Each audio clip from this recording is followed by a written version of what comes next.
ஆண்களை பற்றி பார்த்து கொண்டிருக்கிறோம். இந்த பதிவில் நாம் கடகராசியை எடுத்துள்ளோம். அதாவது இந்த நண்டு எந்த பக்கம் நகர்கிறது அப்படின்னு நாம் சொல்ல முடியாது. இந்த கடகராசிக்கு மாற்று கிடையாது. இப்போ எல்லா ராசியும் பார்த்தோம் அப்படின்னா 2 வீடுகள் இருக்கும். சூரியன் சந்திரனுக்கு மட்டும் ஒரே ஒரு வீடு தான். அப்போ இவர்கள் இருக்கக்கூடிய இடத்துல இவர்களுக்குன்னு பார்த்தோம்னா ஒரு மாற்று, ஒரு சப்ஸ்டிடியூட் பொதுவாக கிடைப்பது கஷ்டம். இவர்கள் இருந்தால்தான் அந்த இடம் பயணிக்கும் அப்படிங்கிற ஒரு அமைப்பு வெகு சீக்கிரத்தில் இவர்களுடைய தொழில் மற்றும் துறைகளில் ஏற்படும். ரொம்பவும் சகஜமாக பேசுவார்கள். ஒரு தாய் எப்படி குழந்தையை பார்த்து கொள்கிறார்களோ அதுபோல் இவர்கள் எல்லாரையும் பத்திரமாக, அதாவது இவர்களுக்கு கீழ் இருக்கக்கூடிய நபர்களை பார்த்து கொள்வார்கள். யோசித்த பிறகுதான் எந்த ஒரு விஷயத்திலும் இறங்குவார்கள். அவ்வாறு இறங்கி விட்டார்கள் அப்படின்னா ஒரு நண்டு பிடி போல் அந்த விஷயத்தை இறுக்கமாக பிடித்து கொள்ளக்கூடிய நபர்கள். இவர்களுடைய ஒரு பெரிய பிரதான சுபாவமே என்னன்னு பார்த்தோம்னா இவர்களுடைய அந்த இரக்க குணம் தான். ஒரு இடத்துல பார்த்தோம்னா இவர்களுக்கு அது பெரிய பிளஸ்ஸாக இருக்கும். ஆனால் பல இடங்களில் இந்த இரக்க சுபாவமே அவர்களுக்கு ஒரு மிகப்பெரிய மைனஸ் பாயிண்டாகவும் ஆகிவிடுகிறது. நிறைய பேர் அந்த இடத்துல பார்த்தோம்னா இதற்காக நாம் லவ் செய்தோம், லவ் செய்யாமலே இருந்திருக்கலாமே, குழந்தைகளுக்காக நாம் விட்டு கொடுத்து வாழ வேண்டிய ஒரு சூழ்நிலை அப்படிங்கிறதுக்காக இவர்கள் லைஃபை டிராவல் பண்ண வேண்டிய ஒரு அமைப்பு என்பது ஏற்படுகிறது. சந்தர்ப்ப சூழ்நிலையினால இவர்கள் வர முடியாமல் போயிருக்கும். ஒரு சொந்தக்காரர்கள் பேர்லையோ இல்லை பங்காளிகள் பேர்லையோ இல்லை சகோதரர்கள் போல் இருக்கக்கூடிய நபர்கள் பேர்லையோ ஒரு அண்டர்ஸ்டாண்டிங்கின் பேரில் அந்த சொத்தை இவர்கள் வாங்கியிருப்பார்கள். பிறகு அங்கேருந்து வந்த பிறகு இவர்கள் அதனை அனுபவிக்க முடியாமல் ஒரு துரோகத்தை இவர்கள் அதிகம் சந்திக்கிறார்கள். அதனால் கொஞ்சம் கூடுதல் கவனம் எடுத்துக்கொள்ள வேண்டும். இவர்களுடைய ஜீவனத்தில் நீசம் அடைவதனால் நிறைய இடங்கள்ல இவர்களுக்கு அந்த செகண்ட் மேரேஜ், லிவிங் டுகெதர் அப்படிங்கிறது ஏற்படுகிறது. அதற்காக ஏராளமான பணத்தை, பொருளை இவர்கள் விரயம் செய்து அதன் மூலமும் ஒரு பெரிய கடனை சுமக்க வேண்டிய அமைப்பு அப்படிங்கிறது கடகராசிக்கு வருகிறது.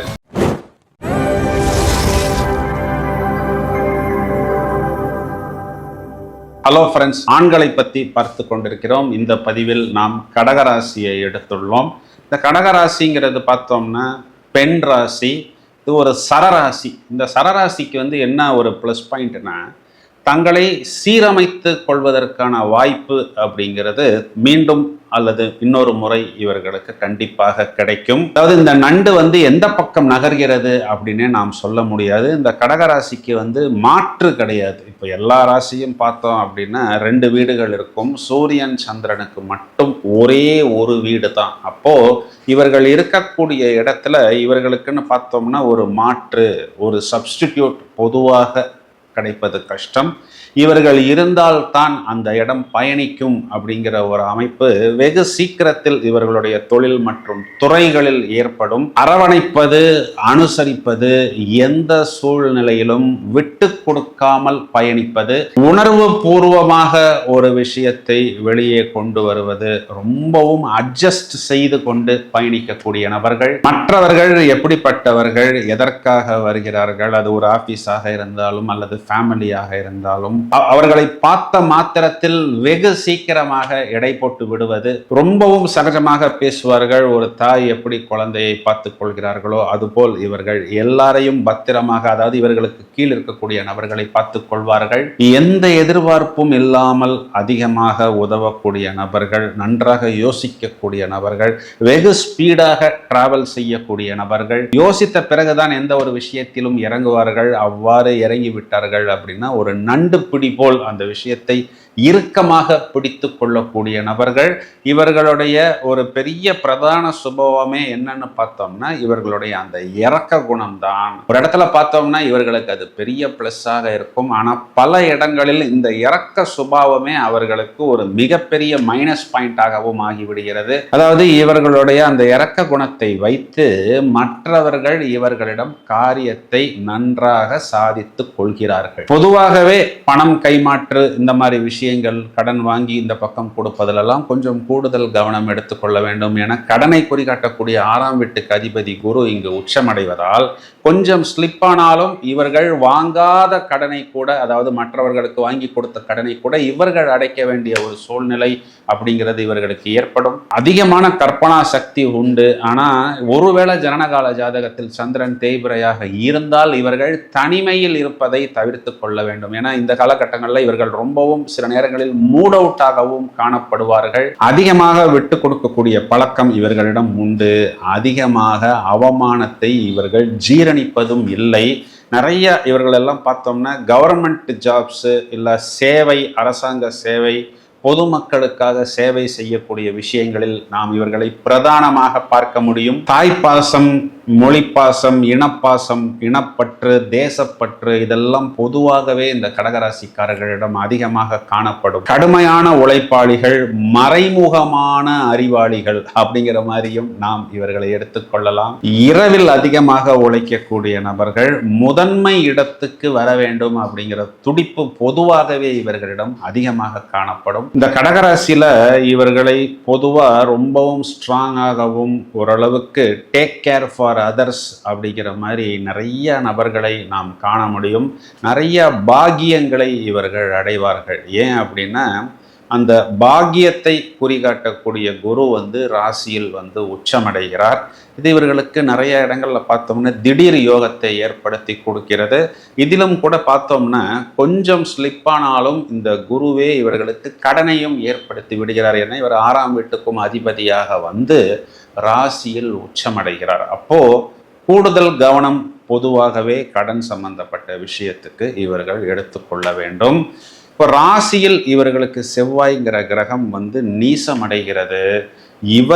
இவர்களுக்கு 5ஆம் இடத்தில் போய் நீசமடைகிறார். அப்போ 5ஆம் இடம் குறிகாட்டக்கூடிய பூர்வீகம், லவ், காதல் சம்பந்தப்பட்ட விஷயங்களில் அதிகமாக விட்டு கொடுத்து போகக்கூடிய நபர்கள் இந்த கடகராசிக்காரர்கள் தான். இவர்களுக்கு 5ஆம் அதிபதி செவ்வாய் இவர்களுக்கு 7ஆம் வீட்டில் உச்சமடைகிறார். அப்போ என்ன ஆகும்னு பார்த்தீங்கன்னா, அப்போ இவர்களுடைய லவ்வராக இருந்தாலும் பின்னாளில் அவர் இவர்களுக்கு மனைவியாக மாறினாலும் ரொம்பவும் இவர்களை டாமினேஷன் செய்யக்கூடிய நபர்களாக பின்னாளில் உணர்கிறார்கள். நிறைய பேர் அந்த இடத்துல பார்த்தோம்னா, இதற்காக நாம் லவ் செய்தோம், லவ் செய்யாமலே இருந்திருக்கலாமே, குழந்தைகளுக்காக நாம் விட்டு கொடுத்து வாழ வேண்டிய ஒரு சூழ்நிலை அப்படிங்கிறதுக்காக இவர்கள் லைஃபை டிராவல் பண்ண வேண்டிய ஒரு அமைப்பு என்பது ஏற்படுகிறது. மேலும் காதலை குறிகாட்டக்கூடிய அந்த சுக்கிரன் என்ற கிரகம் இவர்களுக்கு பாக்கியமாக வரும்பொழுது அது காலபுருஷனுக்கு விரயமாக செலவாக வருகிறது. அப்போ நிறைய பணத்தை, இன்னும் சொல்லணும்னா கடன் வாங்கி அந்த காதலுக்காக செலவு பண்ண வேண்டிய ஒரு சூழ்நிலை எல்லாம் கடகராசிக்கு ஏற்படுகிறது. கொஞ்சம் புத்திசாலித்தனமாக இவர்கள் இந்த இடத்துல யோசிச்சாங்க அப்படின்னா, இவர்களுடைய 3ஆம் இடத்தில் அந்த சுக்கிரன் அப்படிங்கிறது நீசம். அப்போ நான் எதற்காக இந்த மாதிரி நான் கடன் வாங்கணும் இந்த லவ்வுக்காக அப்படின்னு ஒரு கேள்வி கேட்டால் அந்த லவ் அப்படிங்கிறது பயணிக்காமல் போய்விடுகிறது. அப்போ பெரும்பாலும் இவர்களுடன் டிராவல் செய்யக்கூடியவர்கள் இவர்களுடைய ஒரு ஆதாயத்தை, இவர்களிடம் இருந்து ஒரு பணத்தை எதிர்பார்த்து தான் நிறைய இடங்களில் இவர்களுடன் பழகுகிறார்கள். இவர்களுடைய இடம், பூமி சம்பந்தப்பட்ட விஷயத்துக்காக அதிகமாக கடன் வாங்க வேண்டிய ஒரு சூழ்நிலை அப்படிங்கிறது இவர்களுக்கு ஏற்படுகிறது. என்ன அப்படின்னா, இவர்களுக்கு 4ஆம் இடத்தில் இவர்களுடைய லைஃப் பார்ட்னர் உச்சமடைகிறார். அப்போ 4ஆம் இடம்ங்கிறது இவர்களுடைய வீடு. அப்போ இவர்களுடைய லைஃப் பார்ட்னருடைய ராஜ்யம் தான் நிறைய இடங்களில் இவர்களுக்கு நடக்கிறது. அந்த இடத்துல பார்த்தோம் அப்படின்னா இவர்களுடைய பித்துர் காரகன் சூரியன் நீசம். என்ன ஆகுது பார்த்தோம்னா, சாட்டர்னுக்கு அஷ்டமத்தில் சந்திரன். நிறைய இடத்துல தாயா தாரமா இல்லை தாரமா அப்பாவா அப்படிங்கிற பிரச்சனைகளை அதிகம் சுமந்து நம்மளுடைய லைஃப் பார்ட்னர்னால நம்மளுடைய பேரண்ட்ஸ் கஷ்டப்படக்கூடாதே, அந்த தோல்வியோ அந்த அவமானத்தையோ நம்முடன் போகட்டும், நமக்கு இவ்வளவு பிரச்சனை என்பதை நம்மளுடைய பெற்றோர்கள் பார்க்க வேண்டாம், அவர்கள் நம்மை தப்பாக நினைத்தாலும் பரவாயில்லைன்னு சொல்லி தனி குடித்தனம் போய் ஓரளவுக்கு பார்வைக்கு சந்தோஷமாக இருப்பது போல் காண்பித்து கொள்வது, இந்த சூழ்நிலையெல்லாம் அதிகம் கடகராசி நபர்கள் சந்திக்கிறார்கள். இவர்களுடைய குழந்தைகள் சம்பந்தப்பட்ட விஷயத்தில் அதிகமாக இறங்கி போவது, அதிகமாக விட்டு கொடுப்பது, எப்படியாவது அவர்களை உச்சத்துக்கு தூக்கி விட்டு விடுவது, அதற்காக எனக்கு என்ன ஆனாலும் பரவாயில்லை, எவ்வளவு கடனாக இருந்தாலும் சரி அதனை நான் சுமர்ந்து கொள்கிறேன் அப்படிங்கிற மாதிரி பயணிக்கக்கூடிய நபர்கள். ஏன்னா புத்திர காரகன் செவ்வாய் 7ஆம் இடத்தில் உச்சம். மேலும் இவர்களே புத்திரஸ்தானத்தில் போய் நீசமடைகிறார்கள். ஒர்க் செய்யக்கூடிய இடத்தில் நிறைய இந்த மேலதிகாரிகள் இவர்களுக்கு கோஆப்ரேட் செய்வதில்லை. ஏன் அப்படின்னா இந்த கடகராசிக்காரர்களும் அதிகமாக கஷ்டப்படக்கூடிய நபர்கள். அப்போ இவர்கள் நல்ல கடுமையாக உழைக்கிறார்கள் அப்படின்னு தெரிந்து கொண்டு இவர்களை ஒரு உயர் பதவிக்கு போட்டுட்டோம், உயர் அந்தஸ்துக்கு நம்ம போட்டுட்டோம் அப்படின்னா இந்த ஹார்ட் ஒர்க்கை செய்வதற்கு வேறு ஒரு நபர் கிடைக்க மாட்டார் அப்படிங்கிறத இவருடைய உயர் அதிகாரியும் கண்டுபிடித்து விடுகிறார். இவர் அதனை உணர்வதற்கு ரொம்பவும் டைம் ஆகிறது. அதன் பிறகு இவர்கள் கடன் பிரச்சனை இருந்தால் வேறு வழி இல்லாமல் பயணிக்கிறார்கள். இல்லைன்னா போ, எனக்கு உன் வேலையும் வேணாம், நீயும் வேணாம் என்று சொல்லி வெளியே இவர்கள் போய்விடுகிறார்கள். அதிகமாக வெளிநாட்டு பயணம் செய்யக்கூடிய நபர்கள் பார்த்தோம்னா இந்த கடகராசி நபர்கள் தான். அங்க போய் இவர்கள் கிடைக்கக்கூடிய விஷயங்களை பத்திரமாக கையில் வைத்து கொள்வது அப்படிங்கிறது இவர்களுடைய சாமர்த்தியத்தை பொறுத்துத்தான். இவர்கள் இடம் பூமி சம்பந்தப்பட்ட விஷயங்களில் பொதுவாக கூடுதல் கவனம் எடுத்துக்கொள்ளணும். அதை ஏன் நான் சொல்றேன் அப்படின்னா இவர்களுடைய ராசியில் செவ்வாய் அப்படிங்கிற கிரகம் நீசம். அப்போ சொத்துக்களை இவர்கள் வாங்கி விடுவார்கள். ஆனால் 2 விதமான பிரச்சனைகள். ஒண்ணு, அந்த இடம் பூமி சம்பந்தப்பட்ட விஷயங்களில் சட்ட சிக்கல்கள் அப்படிங்கிறது ஏற்படுவதற்குண்டான வாய்ப்பு. சந்தர்ப்ப சூழ்நிலையினால இவர்கள் வர முடியாமல் போயிருக்கும். ஒரு சொந்தக்காரர்கள் பேர்லையோ இல்ல பங்காளிகள் பேர்லையோ இல்ல சகோதரர்கள் போல் இருக்கக்கூடிய நபர்கள் பேர்லையோ ஒரு அண்டர்ஸ்டாண்டிங்கின் பேரில் அந்த சொத்தை இவர்கள் வாங்கியிருப்பார்கள். பிறகு அங்கேருந்து வந்த பிறகு இவர்கள் அதனை அனுபவிக்க முடியாமல் ஒரு துரோகத்தை இவர்கள் அதிகம் சந்திக்கிறார்கள். அதனால் கொஞ்சம் கூடுதல் கவனம் எடுத்துக்கொள்ள வேண்டும். அதிகமாக இந்த அசிடிட்டி, கேஸ்ட்ரிக், பேக் பெயின் போன்ற உடல் உபாதைகளை எல்லாம் இவர்கள் சந்திக்கிறார்கள். இதையும் தவிர இவர்களுடைய பாக்கியம் அப்படிங்கிறது பார்த்தோம்னா சுக்கிரன் அங்கு உச்சம். அப்போ இந்த living together, relationship, second marriage இதெல்லாம் ஆரம்பத்தில் ஓரளவுக்கு ஒரு சாட்டிஸ்ஃபேக்ஷனாக போவது, பிறகு அதற்காக ஏராளமான பணத்தை இவர்கள் செலவு செய்யும். எதனால வருகிறது அப்படின்னா இவர்களுடைய லைஃப் பார்ட்னரை குறிகாட்டக்கூடிய சாட்டர்ன் 4ஆம் இடத்தில் உச்சமடைந்து 10ஆம் பார்வையாக ராசியை பார்ப்பதால் இவர்களுடைய ஜீவனத்தில் நீசம் அடைவதனால் நிறைய இடங்கள்ல இவர்களுக்கு அந்த செகண்ட் மேரேஜ், லிவிங் டுகெதர் அப்படிங்கிறது ஏற்படுகிறது. அதற்காக ஏராளமான பணத்தை, பொருளை இவர்கள் விரயம் செய்து அதன் மூலமும் ஒரு பெரிய கடனை சுமக்க வேண்டிய அமைப்பு அப்படிங்கிறது கடகராசிக்கு வருகிறது. அரசாங்கம் சம்பந்தப்பட்ட விஷயங்கள்ல அதிகம் நாம் இவர்களை பார்க்க முடியும். இந்த இடத்துல பார்த்தோம்னா இவர்களுக்கு நிறைய இடங்கள்ல எதிர்பாராத ஒரு திடீர் ஜாக்பாட் அப்படிங்கிறது வருகிறது. ஆனால் இந்த ஒரு உயர்நிலைக்கு போகும் பொழுது இவர்களுக்கு சத்ரு தொல்லை, எதிரி தொல்லை, அண்ணன் எப்போ காலியாவான், திண்ணை எப்போ காலியாகும் அப்படிங்கிற மாதிரி இவர்களுடைய சத்ருக்கள் இவர்களை 24/7 பார்த்து கொண்டேதான் இருப்பார்கள். கூடுதல் கவனம் எடுத்துக்கொள்ள வேண்டும். இதையும் தவிர இவர்களுடைய லாபம் அப்படிங்கிறது பார்த்தோம் அப்படின்னா நிறைய இடங்களில் இவர்களுக்கு கை கொடுப்பதில்லை. மாறாக இவர்களுக்கு சுற்றி இருப்பவர்கள், இவர்களுடன் பழகக்கூடிய நபர்கள், இவர்களுக்குத்தான் அதனுடைய மெஜாரிட்டி ஆஃப் த அமௌண்ட் அப்படிங்கிறது போய் செலவு செய்யப்படுகிறது. இவர்களுடைய விரயஸ்தானத்துக்கு அதிபதியாக வரக்கூடிய புதன் அப்படிங்கிறது இவர்களுக்கு 3ஆம் இடத்தில் உச்சம். போய் இவர்களுடைய சகோதரர்களுக்காகவும் இவர்களுடன் நண்பர்களுக்காகவும் இந்த விரயம் அப்படிங்கிறது இவர்கள் அதிகம் செய்கிறார்கள். அதை இவர்கள் பின்னாளில் தான் உணர்கிறார்கள். பொதுவாக கடகராசியோடைய ஒரு பெரிய ப்ளஸ் பாயிண்ட் வெளிநாட்டு தொடர்பு, வெளிநாட்டு பயணம், அதிலிருந்து கிடைக்கக்கூடிய ஆதாயம், அரசாங்கத்தில் உயர்நிலை, அரசாங்கத்தில் உயர் பதவி. இவர்களுடைய மைனஸ் பாயிண்ட் அப்படின்னு பார்த்தோம்னா கடன் சுமை. இது இவர்களுக்கு வேண்டாம்னு சொன்னாலும் அதிகம் துரத்துகிறது. ஃபேமிலி லைஃப்பில் நிறைய கடகராசிக்காரர்கள் திருப்தி அடைவதில்லை.